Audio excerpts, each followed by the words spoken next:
What's the meaning of acre? Acre. Acre. Acre. Acre. Acre. An acre is a unit of measurement used to describe land area in both the imperial and U.S. customary systems. It is defined as 43,560 square feet or approximately 4,047 square meters.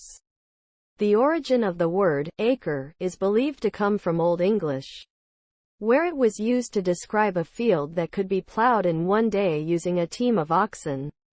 Today, the acre is still widely used as a measurement for land area, particularly in agriculture and real estate industries. It provides a valuable way to easily quantify and compare the size of plots of land.